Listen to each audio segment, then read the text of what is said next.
Hey everyone, and thank you for joining us for our Ask a Geologist series. So today we have a guest speaker, and he is Sean Stevenson, and he's actually a natural resource specialist at Bluetriton Brands. So he will be speaking to us all about water sustainability. And Sean, you can go ahead and take the show, and we're excited to hear from you. Hi, yes, good evening. Thank you, Ria, for introducing me. My name is Sean Stevenson. I am the natural resource specialist down here in Florida for Bluetriton Brands. So I do a bunch of work with springs down here in Florida, which simply are just big bodies of water. Um, I apologize for if I sound congested. I'm still recovering from being sick. So if I miss anything or if I sound off, just, please let me know in the chat and I can repeat it, okay? All right. So about me. So I actually graduated with my degree in planetary and earth science from Rutgers back in 2017. Um, I traveled all over the Northeast and I did a bunch of environmental and geotechnical work for a bunch of different companies until I currently relocated down to Florida about a year ago now, and now doing the job that I just said. My favorite rock, banded iron formations, and it's not a very well known rock, but it's before the atmosphere had oxygen in it. And so there's these really cool stripings on it. Unfortunately, I didn't post a photo, but I will try and find one for a Q&A so you could see it. And my favorite dinosaur, I went simple, just a T-Rex. I mean, you can't beat the classic. So, really gotta stand strong there. So, all right. So before I start, I always like to lead into this with, if you can respond in the chat, is what did you want to be when you were growing up or growing up? Give you a couple seconds. Let me know. I always like hearing what the group wanted to be or will be. Paleontologist, marine biologist, a teacher, and a pharmacy major. Very cool. I give you a lot of credit. Pharmacy is tough. Chemistry was not an easy one. So major props from probably props from me. Um, we're I think somebody else in there. Chicken nuggets. An architect, person who makes chicken nuggets, and an anesthesiologist. That's a range. I love that, Ria. Very cool. So I actually wanted to be a scientist as well, and I luckily I have followed through with that dream in life. But the one thing that I've figured out as I kind of go through my professional career and move along that way is that we all have to be water stewards, and sustainability is a topic that we don't really talk about enough, even though we should. It's becoming more and more of a topic now as the world changes and climate change become more prevalent, and we face problems that are we're going to see in our lifetime or our kids' lifetime, but we never really talk about it enough. And so the textbook definition of sustainability, and it's long and unruly, but the ability to maintain at a certain rate or level, avoidance of depletion of natural resources in order to maintain an ecology balance, which is just a fancy way of saying be able to keep it around for future generations, right? So if you have a resource, you'll be able to pass that resource on to your child or your kid, and then their kid will also be able to use it, while also being able to maintain the economic viability of what we're doing. And so give me a couple resources. I mean, water is the one I'm going to talk about, but can we think of anything else that really pops up in our mind as a resource? Give it a couple seconds.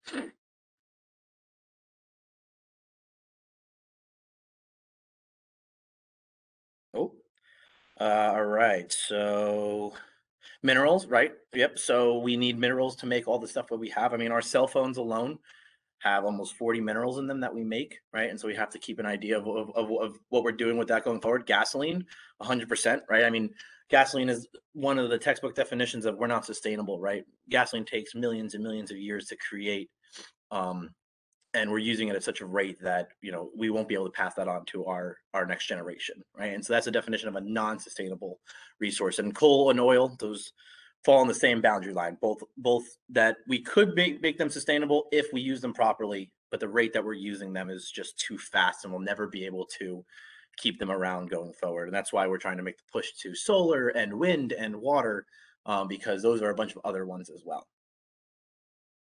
And so where does the water come from? So most of the water we use in our everyday life comes from the aquifer beneath our feet. A lot of people will say rainwater, and in some areas we do use rainwater, where it's a practice that we're starting to implement going forward as demand for water increases and becomes much more challenging to locate and get access to. But as the water on the surface decreases, then the water in the aquifer becomes that much more valuable going forward. And so the water that we use in houses and farming and drinking and for animals and all that kind of stuff, it comes from either surface water, rainwater, or the aquifer. And everybody has seen this, I'm sure. This is the classic example of the water cycle, right? I mean, we've all seen this a bunch of times, and I'm sure back in when we were studying this, everybody looked at it and was like, "Oh, this is easy," and nobody really understands. Nobody. Why am I ever going to need this? But as the topic becomes more and more prevalent and more mainstream, as they say, it's becoming very important to have this conversation, right? And so you have a surface water body, right? So let's just say example is the ocean, right? Ground zero, where all the water will end up. It will evaporate, right, and turn into clouds and condense into cloud systems. Those cloud systems will move across countries and the world, and eventually will deposit as rain, right? So precipitate, and that rain will fill up rivers and streams, and then eventually be traveled back into the ocean, and the cycle will forever repeat itself. The one thing that isn't talked about really is the water that doesn't end up in rivers or plants that take it or stuff along those lines. Gets infiltrated back into the ground. And when it goes into the ground, that's where it ends up going into something called groundwater, or goes into the aquifer. And eventually will make it out to the ocean as well, but it will take millions and millions of years, right? It's a very slow process that it does for water to move through the earth instead of down a river, right? And so I apologize. This presentation I modified from some of my time down here in Florida, and so the Florida aquifer is dramatically different than New Jersey. But a little context on both is we're in a karst system down here, which just means a limestone, so a really young ancient reef that was now covered over and forms the bedrock in this area, right? And so water will percolate through the ground, hit these voids in the aquifer, and then kind of glide along them until eventually they come up to the surface, right? And so you can see from this picture, and I don't know if this chat box is covering it, so I'll move it just in case. But right, so these systems will deplete water where it can get into the ground, and the water will run along the layers that are permeable, which just means it could transport water until eventually you find an opening or a void space and allows it to be brought up to the surface. And so those are what we would call springs, and that is the main work that I do down here in Florida. And as you can see, there's a bunch of other stuff, right? And so these columns are wells that are used to produce for agriculture or for drinking water or for houses or residents, right? Commercial, depending on what they are. And so every one of them falls into different categories, right? Because all the water in the ground, while it is one big massive unit, you can take water from different sections, right? And so the goal is you don't want to deplete one to do the job. If you can spread it out over longer areas, then you can conserve the water that you have. Now in Jersey, most of the water that we use from the area that the museum is sitting in is actually called the Newark Group aquifer. So you got a lot of shales and a lot of clay material up there that finds a void space, and it again will find voids and come out to the surface. The springs there are a lot smaller. I'll show you a photo of what a Florida spring looks like, but that's kind of what the general trend would be as it moves through the earth and through time, right? And which is always really hard to comprehend, millions of years, and when our lifespans are 100, right? And now, like I said, the aquifer is just a rock that can move underground. And then said the two main aquifers in New Jersey are the coastal aquifer, which is located down by the shore, and the non-coastal aquifer, which is the more igneous and metamorphic rocks that are located to the north. And so there's a divide right across the fault line, right in the middle of the state, and so that the whole unit is divided. And there's other units that are inside the aquifer that that can be taken from, but it's very complicated, and to bog you down with the information would just be it would take a whole nother lecture about this. And so this is what I do, right? And so this is a Madison Blue spring. It's a spring that I oversee. We actually, my company, donated money to make this a park. So people come from all over Florida to cave dive and come down and see this. And you can see, the water is crystal clear and it's absolutely beautiful. And this hole is actually about 30 to 40 feet down. And so cave diving, you can actually swim through the limestone and you can go back miles in it. Very fun thing to do down here in Florida. I have never done it personally, but maybe one day if I am lucky enough to get that chance. Like I said, it comes right out of the ground, and so the vent for this spring is somewhere over here, and this spring produces about 80 million gallons of water a day, which in Florida is considered small. We have some springs in our fleet that we oversee, which can range up to about 200 million. So just the amount of water that's coming out. I mean, I had the luxury of getting the chance to swim in this spring, and you swim up to the vent, and the water is actually coming out so fast that it will push you out of the water. And so this is like the typical fun thing to do down here in Florida during the hot days, is you come and swim in these, because the springs stay at an average temperature of about 65 to 70 degrees year round. So sometimes in December, you'll catch people swimming around in this thing because the spring's actually warmer than the outside temperature down here. So it's very fun, and like I said, I've had many a blast time just swimming through here. The rock, you can see the limestone, which, like I said before, is the bedrock in the area down here in Florida. Like I said, this leads out to the river, which the water will run off to and feed back into the system. And then as you move in this direction, if you follow the cursor, it decreases from about 2 feet here to about 40 feet right here. So definitely very cool, very fun. And like I said, we have about 5 of them that we manage, including this one. And then occasionally, we have springs all over the country that we work with. So there's people like me who do this all over the U.S. and Canada. Oh, and so the question I always get from this is, why do we care? Why does this matter? Eventually down the line, I'm not going to be here, right? And so why is this an important topic to discuss? I mean, when I was doing science classes in middle school and in high school, this topic was very rarely ever brought up. And I just gave a presentation a couple weeks ago to a 4-H group, and I had some 6-year-olds who I asked a basic question and they were able to rattle it off real quickly, right? And so it just shows that as this becomes more to the forefront, right, as climate change again becomes more devastating and more damaging, the younger generation and our generation is going to have to start stepping up to understand this process and really kind of get your head around what you're working with here. Again, why we care: everybody needs to drink water, right? We're 70% water. I think I'm not a biologist, so if I got that one wrong, please correct me. But we need water to survive, right? We need water to function.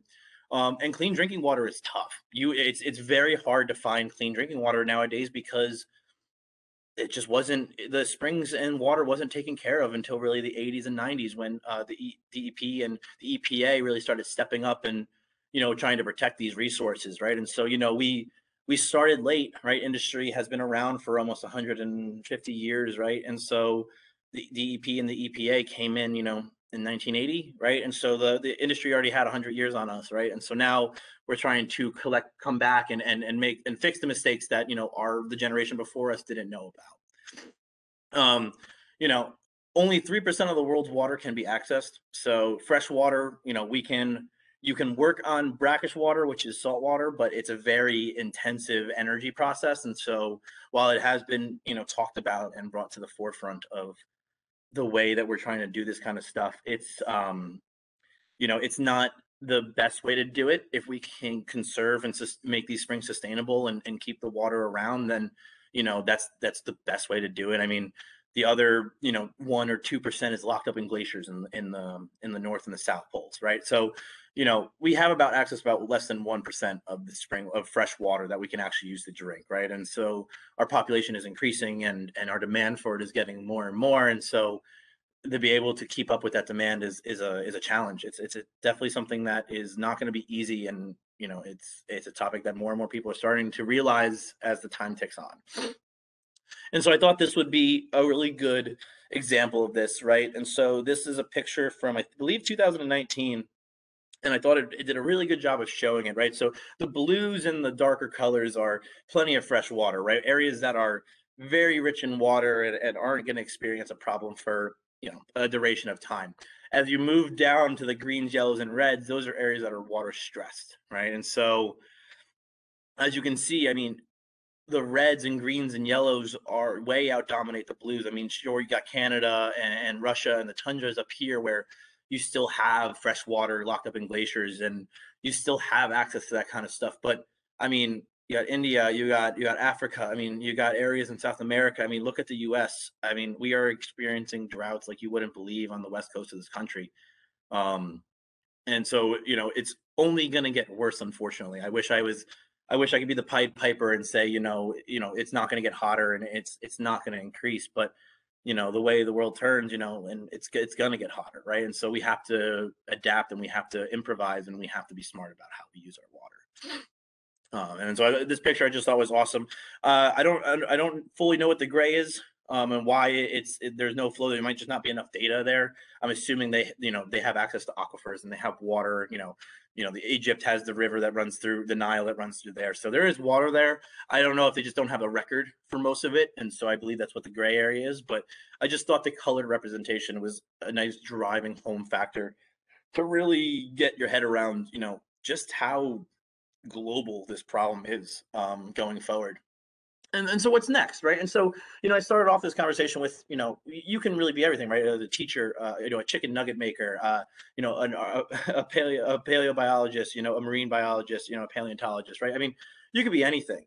But at the end of the day, it all comes back down to we need water, right? We need to be good stewards of water in the environment, right? I mean, you just cannot get away from it, right? I mean, unfortunately, that's just the way the world turns, and I keep saying that, and it's frustrating because one of the students before was just like, "Why do you keep saying that?" And it's just like, you can try and resist it, and you can try and fight it, but the more you hold back, and the more you resist the drive to do better, then you find yourself in the danger territory. Conserve water whenever possible, right? I mean, you all heard the talk, right? You shower less, don't shower so long, make sure you turn the spigot off when you're brushing your teeth. Um, Even stuff like, water in the grass. I mean, I know everybody loves the green grass, but at the end of the day, that's a lot of water that we're using to put strain on a system that eventually is going to die, right? Um, People are going to need it to drink, right? And so you're not going to be able to drink less water, right? It's just, there has to be other ways to combat that knowledge and just keep learning. I mean, these kind of stuff, I mean, I got to give the museum a lot of credit for what they do here. And, this kind of presentations are really awesome, and getting a chance to really kind of interact with professionals and other people who are experienced in these fields and get a chance to kind of at least have some of these conversations are awesome. And so, the drive to keep learning, keep bettering yourself. At the end of the day, having knowledge about a topic is never going to hurt you, and you'll never know when you're going to need it.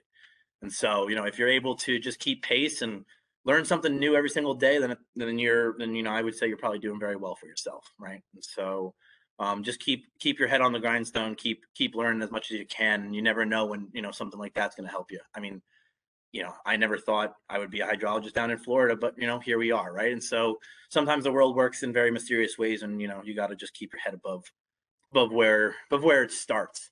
Um, I think I got that exactly on 20 minutes, so I'm very proud of myself there. And so I know there's not many of us, but if you have any questions, please, feel free to let me know. Like I said, this topic is something that, again, we're not going to be able to talk about it in, 1 hour session and come up with a solution for the world. But, if there's a topic of this that you want to, know, I'd love to just answer the questions. Like I said, I'm not a big expert by, at the end of the day, but I will make sure I can get you an answer for some of your questions.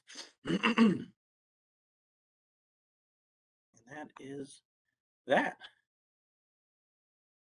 Thank you so much, Sean. There are many questions actually, if you can Oh, check the document. all right. Give me 1 second.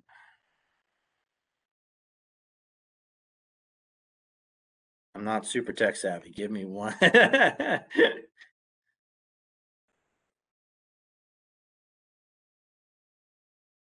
Okay. All right. Okay. All right. All right. Practically your job different in Florida than what you've learned in Jersey. I apologize. I don't know who said this. So if there is, let me know.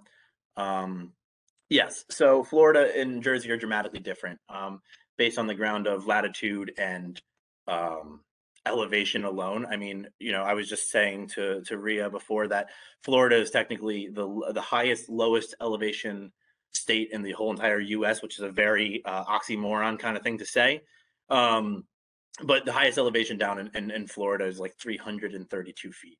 Um, and so that coupled in with, it's dramatically hotter down here because of the lower latitude, and there's more water that flows through the ground because we're near sea level. um there's a lot more features that we have to be concerned with. I mean, one of the big problems that we encounter down here in Florida is salination, which is the process if you draw down too much water in the ground, you can actually have uh saltwater intrude into the aquifers.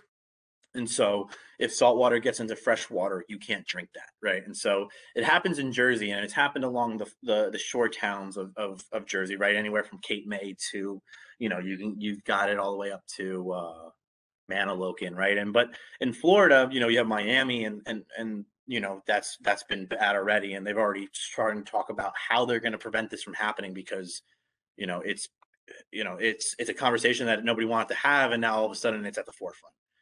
um and again, and it comes back to the rock is dramatically different here, right? And so the limestone is a sedimentary rock that's super, is formed from ancient biolife that has deposited and been covered over time. And um Jersey, you have metamorphic and igneous rocks like granites and gneisses, and you have shales as well as the sedimentary rocks where Rutgers stands. But there's just two different philosophies with how they work down there, and it's very exciting. Like I said, I've always been the kind of person who loves to just see new things and get my hands on something new, and so that's been very fun. But it's a there's a lot of learning curve with it.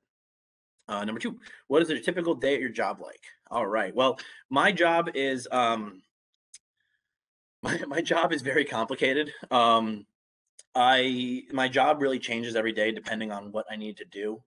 So I oversee all the natural resources in the company down in Florida. So everything outside of the factories, they fall under my jurisdiction. So that could be anywhere from water to solar, to sustainable lumber yards, to conservation easements for our turtles that run around on our properties. And so the job is always doing something different. And if I'm not out in the field, taking samples or swimming around in the springs, because that's one of the nice perks of the job is I get to, go swimming in my free time because I have to, I got to collect data about the spring. So I find myself swimming around very frequently.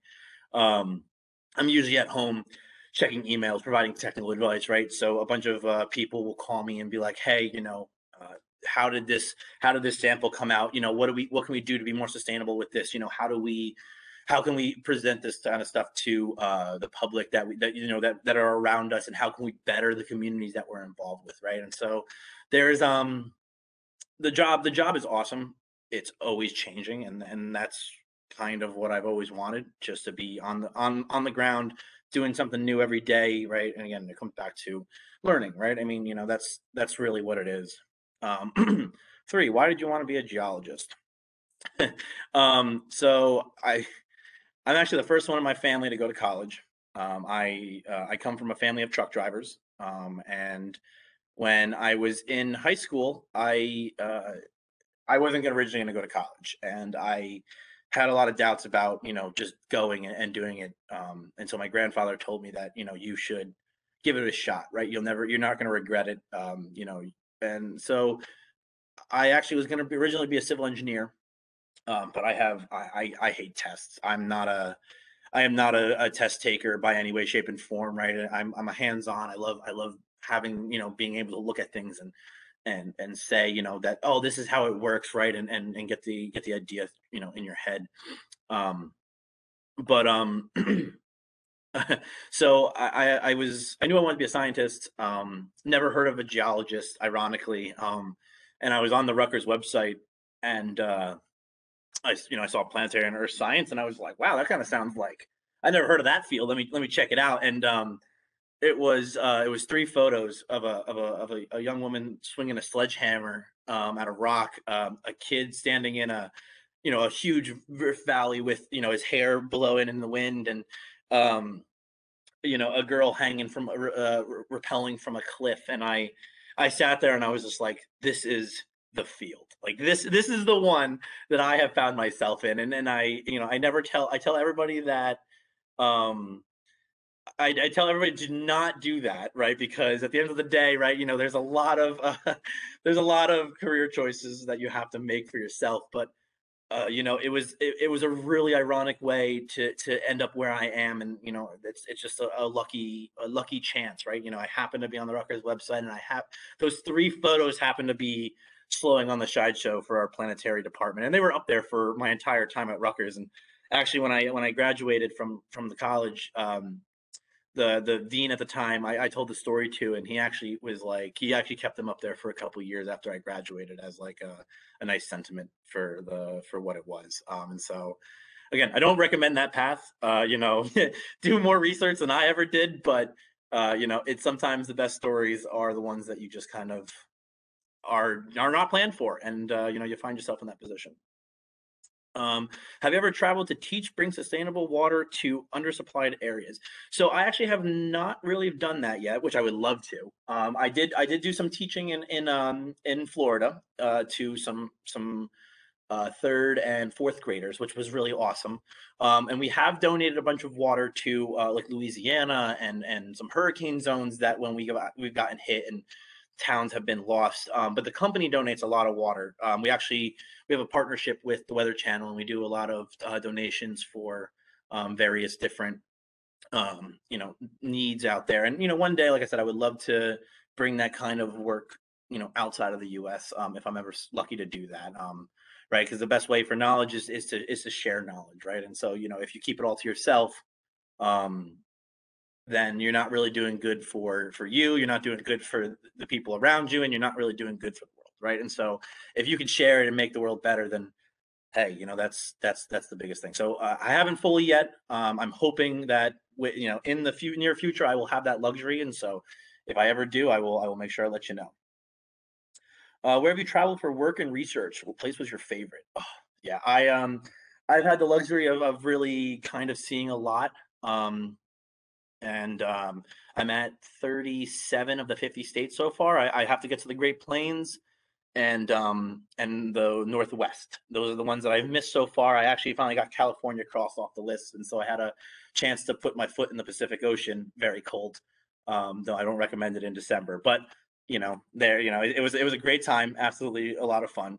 For research, I've traveled to Nova Scotia to do some work on some seismic units. I was in Vermont and New Hampshire doing structural mapping for granitic and basaltic dikes, which are intrusive lava flows in the area back when I was a sophomore. I've been most up and down the East Coast doing various different projects. I was towards the end of my career at Rutgers, I was a planetary geologist, so I kind of stopped going out into the field as much. But it was still a lot of fun, and I savor those moments forever. Working on iron meteorites, stuff that are older than as old as the Earth and or the universe, I'm sorry, the solar system. Just awesome, absolutely just awesome. For work, I've been to Colorado a couple times, Boston, Massachusetts, Maine once or twice. Um, Now the whole entire East Coast, Ohio and Michigan for some environmental work. Um, Now Florida and Georgia, and occasionally I've stepped foot into Tennessee. This is why I have this weird glare on my screen right now, because I'm actually in Tennessee for a groundwater conference and trying to get that, learn more and get a chance to talk with some people about as it goes. Um, Place was my favorite. Oh man, Colorado. I had the luxury of being out there for 2 months hiking and camping, and it took my heart away. I missed the mountains. Like I said, this Florida is a relatively flat state, so the definition of elevation hiking out here is you walk about 10 feet, and you're like, wow, that was a hike right there. And so Colorado by far, Arizona was up there. I wish I would have saw the Grand Canyon when I was there, but unfortunately, that's the next trip. 6. Do you think that removing salt water from ocean water is an achievable way to access a more sustainable source of clean water? That's an interesting question. So I'm not going to pretend that I'm an expert on removing salt from ocean water.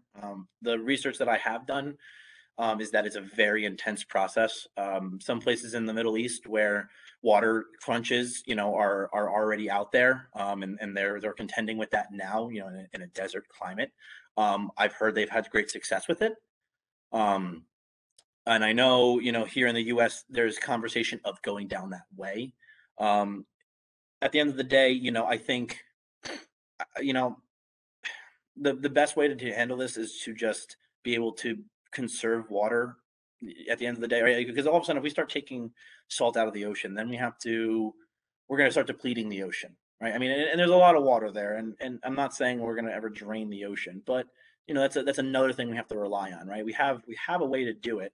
We just have to be smart about it, right? It has to be a team effort, and it's not just I have to do this, right? It has to be we all have to work together to to get to that kind of stuff. And as and the like I said, the students and the people coming up behind me, right? I'm 26, and so like I said, these sixth graders that I talked to, and these 12-year-olds, they were answering some of my hydro questions that I was learning a couple years ago, right? And so I think if it's achievable, it's going to be a lot of effort to make it achievable, but at the end of the day, we can just be better, right? And I think that's where we have to start. And if the time really comes for it, then then the time comes. But until that time rolls around, I would say let's just be smart about it. I hope that answers your question, and if not, just please ask again and clarify, and I'll try and answer some more.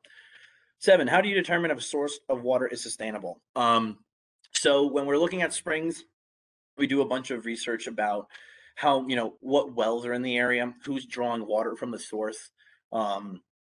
Right, the best way to know this kind of stuff is to actually have a chance to sit down and talk with the other people who are using the water, right? I mean, like I said, the definition of sustainability is being able to use the resource economically while also having it around going forward, right? And so we're going to have to use it, but at the end of the day, there's intense hydro calculations that you can sit there and go, okay, well, this water, this well, this aquifer has X amount of water in there, right? And so if we use this amount and we reduce that amount by, let's just say, 80%, well, okay, that's 80% that's going to stay in the ground, right? You never want to take out more than is being recharged back into the system, because once you start doing that, that's when you start getting into the danger zone, right? And so it's, like I said, it's all about working with the systems that you have, right? So in Florida, we are the water down there, like I said, is it's a lot. I mean, like I said, the spring that I showed, produced 80 million gallons of water a day. And for me, I still can't get my head around the size of just that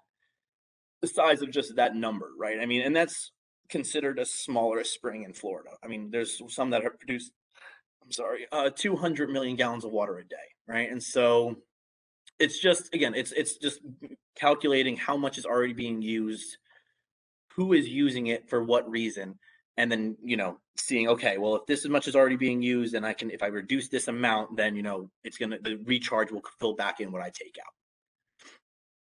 out. All right, is that spring you work at a sinkhole? Yes. So the Madison Blue Spring is a giant sinkhole. Most of the springs in Florida are actually sinkholes, because what happens is that you have a flat level ground. The next thing you know, the ground will collapse in on itself, and in that process, all of a sudden you start getting access to water below it, right? And the water starts flowing out from the aquifer. And so 4 of my springs are sinkholes. One of them is a sand aquifer that just has water. It percolates through the sand and comes out onto the surface. And so most of them are sinkholes. 9, you say your company manages a few springs. What is your involved with managing a spring? So a lot of my work day to day goes to going to visit them, seeing them, right? The springs are open. You can just kind of go and hang around, and and swim around in them. And so it's making sure people aren't dumping things in there, or leaving things behind that can potentially cause problems. We do a lot of sampling. We do a lot of work. Oh, I'm sorry. We do a lot of work with just meeting with people who have springs on their property to make sure that they know what they're working with, and they're not just um, like I said, just not dumping things into the ground, right? I mean, some of these zones that you find in Florida can be huge. I mean, if for 200 million gallons of water, I mean the zone that a recharge that you can work with can be up to like 100 square miles, right? And so it's working with other people and saying, hey, let's not dump things in here that could potentially cause harm to this spring, and then all of a sudden, next thing you know, it's contaminated and has stuff in it that you can't use to drink anymore, right? And the nice thing is with a lot of the people down in Florida, the springs are, like I said, the people who made it in. And I apologize if people missed the beginning of the presentation, but it's the springs in Florida are like very important, right? People love their nature there, and so being able to go out there and even just talk to somebody about like, hey, like let's do a river cleanup. Let's go out and let's clean up some bottles. Let's clean up some trash, right? Like let's make sure people aren't dumping things in there. That kind of stuff really resonates with the community. And again, it might be something small, but if everybody does something small, then that's a really big thing we leave behind. And if you want to know more, please feel free to ask another question. Have you ever have you ever worked on accessing more water so we can access more than just 3%? You know, the weird question here is I don't know if you can, right? I mean, if 2% is locked up in glaciers, as the glaciers melt, where does it go to? All right, the natural response is they flow into the ocean, and so as soon as they hit the water, the brackish, salty water, that's no longer fresh water anymore, right? And if you access more water from the glaciers, then you're destroying the glaciers, right? And so it's this catch and balance that you have to understand, right? And so you can always access more, but in the process of accessing more, you're gonna leave a more environmental damage and impact as you go along, right? And so um, you have to kind of it's again that's why 3% seems like a lot of all the water on the planet, but really I don't know if there's gonna be more. Right. It's again, I don't like being the pessimist, and I generally view the world in a very, optimistic light, and and this kind of stuff. But I don't see us getting more unless we go back to what we were talking about before with desalinating water, and again that just seems really tough. All right. Ria's mom would like to know: A, have you seen any snakes during your field work? Yes, I've seen a lot of snakes during my field work. I've actually seen a lot of alligators. They have in Florida, they have wild hogs and spiders and bugs that would absolutely blow your mind. And so it's really crazy. They actually have, I think, five of the six most venomous snakes in the world are all in Florida, and so we constantly have to watch out for them. And so I actually have to wear when I'm in the field. I got to wear these like leather straps that go around my legs, so that way a snake doesn't jump out and bite me as I'm walking through some of the brush. So um, it's kind of funny, and yeah, it's interesting. The wildlife down there is absolutely beautiful. I mean, you have every kind of animal you could possibly imagine, right? You have bison down there, which I was blown away by that. Um you have alligators and crocodiles, and but you also have really cool stuff like dolphins and all different types of fish and turtles. I've actually got a chance to do a turtle cleanup, and where we count their turtle eggs on a beach down in Miami. And so actually got a chance to see some of the leatherbacks, which those things are like 400, 500 pounds and 6 feet long, and so they're huge, absolutely gigantic. So the wildlife, while scary, it's very cool. B, she would also like to know what effects are toxin and contaminant having on fish in Florida. It really depends on the toxins and the contaminants. One of the big things we have in Florida right now is the red tide, which is red algae. Um, and for people who don't know what that is, it's an algae bloom that results during nitrate and phosphate leakage into water. And so these algae are associated with big fish kills. And so down near Tampa and St. Pete, we actually had a red bloom that took out about 10% of the fish population down there because of how long it went on. They had some problems with one of their um, I believe it was one of their waste management systems down there. And next thing you know, they were like, we had to, dump all this phosphate, and this algae bloomed, and you couldn't go into the water, and it took months of cleanup. It was very scary. I mean, every toxin contaminant affects creatures differently, and so it's just dealing with, being able to understand, and um, what you're working with, right? And so just like people, they don't, everything's affected differently. And that's why we have the DEP and the EPA and the Food and Health Administration, right? So that way we can know what we're working with and how it will affect other bio life. Have you ever seen any sharks in Florida? Not yet. Um, the ocean actually kind of scares me, which is very ironic since I live in, like one of the most coastal places in the entire U.S. But I actually was watching a video on Facebook the other day, and this poor fisherman was talking about a documentary, and he ended up shooting a fish hook off the coast of Tampa, and he actually caught a shark.